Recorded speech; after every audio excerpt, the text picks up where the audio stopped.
One of the really cool things you guys do in this film, it's really easy when a superhero has an issue, they touch on it once and they pretend it doesn't exist anymore.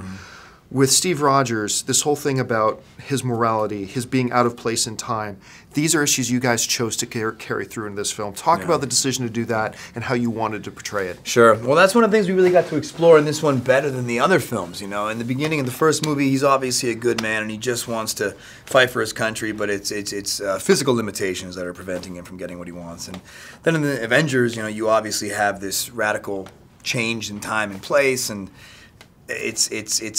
it's not your story. I mean, there's a lot of new characters introduced. In this movie, we really got to kind of explore his acclimation to not just the modern world in terms of technology and how, you know, all the advancements that have happened while he's been asleep, but just how business is run and the company you're working for, in order to provide the security that you promise, you may need to infringe upon people's civil liberties based on technology, you know, and it's that gray area of how far can you bend the rules in order to provide safety. You know, you touched on it a little bit, but I found that relationship and that connection between Falcon and Cap, which you feel immediately in the film, was the key to really rooting this movie in humanity. That really was a humanity. Why do you think that relationship between the two of them came across so well? I think you know, a small portion of it was the relationship that Chris and I have in real life as friends. I think another portion of it was, you know, just the competitive spirits. And, you know, we're just very competitive. And the Russos kind of played into our competitiveness. And 50% of it was just the way the scenes were placed.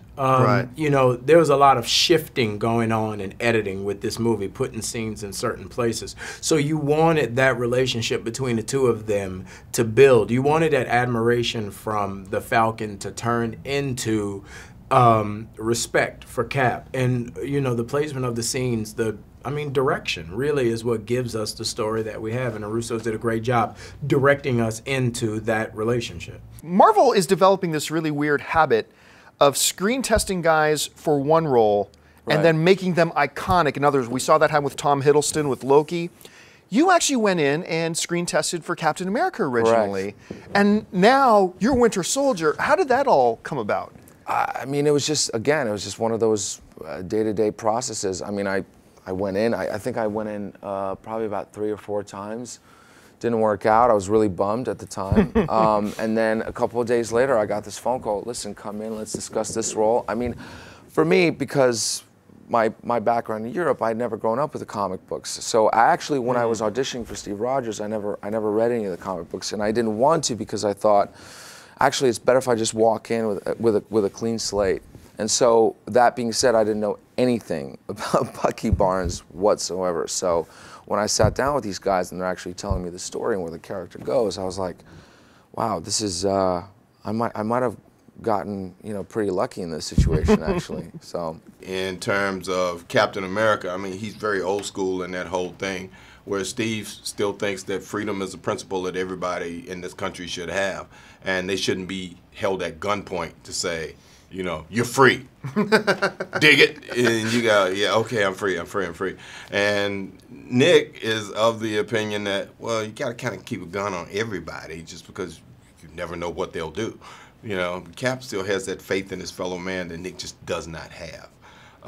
And he's from that other place, and he and Black Widow, like they said, you know, they're willing to do anything to make sure they get it done. You know, Cap's only going to go so far. I expected I was going to like this movie. I was not prepared for how much I was going to love this movie. And one of the coolest things about this movie that was so unexpected, we have never seen more depth in your character than we did in this one. There was so much to her in this one. As far as developing her background, seeing more of her emotional depth, was that something you guys thought you were going to do going in, or did it just kind of evolve that way?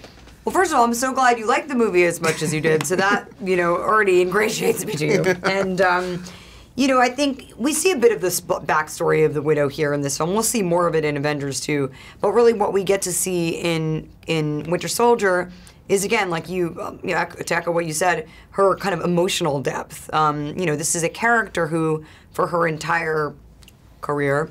You know, she's been a mercenary to begin with. Let's not forget that's where she started, and Right. sort of reluctantly so, to say the least. This is a reluctant superhero. It's not somebody who's she's used to doing kind of what she's told, not really questioning it, just getting by to survive. Like that's what she's been tasked to do. And you know, in the beginning of this film, she really, you know, she echoes that to you know, sentiments to Cap and says, you know, look, we all have our job here. Let's be honest. Like we're not, yeah, we may be saving the world, but like, you know, you have your mission, I have my mission. Like that's how it goes. And by the end of this film, you know, she's really through the series of events, sort of grappling with this her own identity. Who am I? I can make active choices. I'm an individual. I can want things. What do I want? Who, you know, why do I want them? And you know, it's really been exciting to be able to kind of come to this point where Widow is starting to desire things. Right. You know, we've really gotten to see, you know, it makes sense that we're there at this point, and it'll be even more exciting for me to be able to kind of to take that and then run with it in Avengers 2. The best fight choreography in any Marvel film we've ever seen.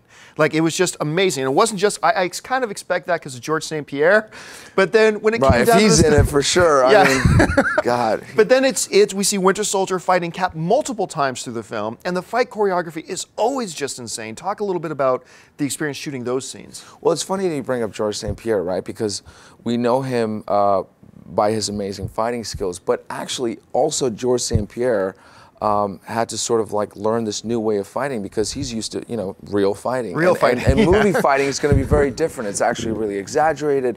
It's sort of choreographed. You have to have enough distance between each other with the camera angles and everything. And so even for him being who he is, it was kind of a new experience. So taking that knowledge, imagine how it was for me and well, particularly, and I imagine for Chris. But we spent about 3 months really practicing, and we had these stunt guys that were just unbelievable. I mean, they, you know, that saying sort of, I look at this guy and he could probably kill anybody out there. I mean, that was very valid for these guys that were training us. I mean, they were so skilled. So, and also the Russos wanted to do a sort of a different take on sort of what we knew about Captain America from before, and to kind of really show his skills and what really defines him as a superhero per se, and I felt like they, you know, so all that kind of came together.